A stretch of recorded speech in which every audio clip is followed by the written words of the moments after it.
Hey everybody, welcome back to the Current MMA YouTube channel. I am your host, Gordo Gambles, and welcome to Best Bets of the Week.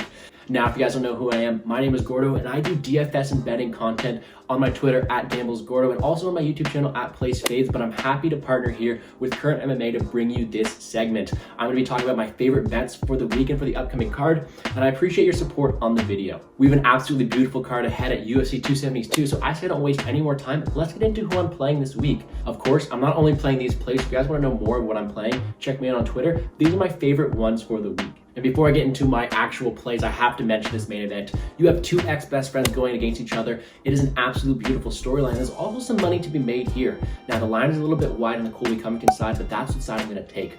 I think if you have access to the FanDuel Sportsbook, they have the perfect line for you. Colby in rounds 4 or 5 a decision is sitting at minus 150, minus 155 at time of filming this. And I think that is a great spot for you to make some money. I think Colby drags Jorge into some deep waters and either gets a late finish or wins a decision. Either way, that's a spot I want to take this weekend.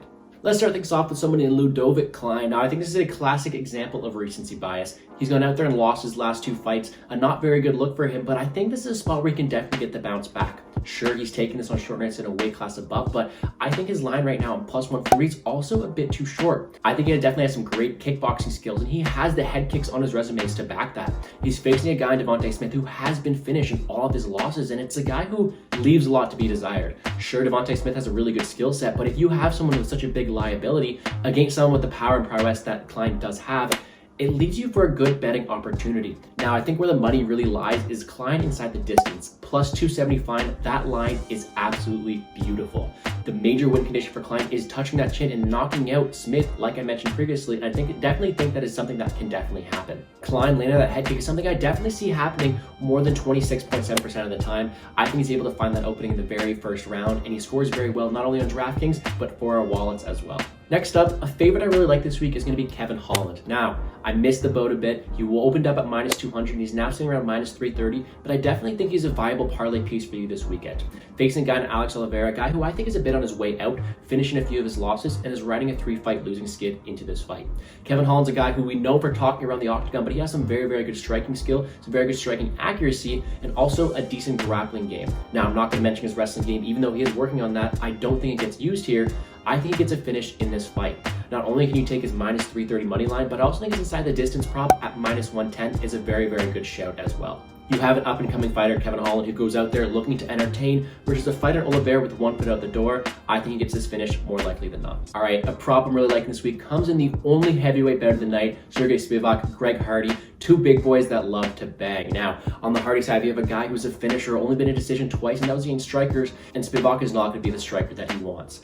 Spivak is a guy who likes to close the distance, take him down, and just suffocate people on the mat, something that works really well against a guy in Greg Hardy who is known for his striking ability. Now, the reason I'm looking into taking the fight doesn't go to decision instead of the Spivak inside the distance is Spivak himself has been finished. Walt Harris finished him in the first round. Tom Aspinall, in his most recent fight, also finished him in the first round. Spivak can be finished, and if one thing Greg Hardy can do, and that is finish people. So we know Spivak's chin is there for the hitting, and on the other side, you have a guy in Greg Hardy who doesn't have the cardio and who struggles on the ground. I don't see this fight going all 3 rounds. I think it ends earlier than not. A bit riskier, the under 2.5 at minus 160. That is also a beautiful line. I'm taking that as well this weekend.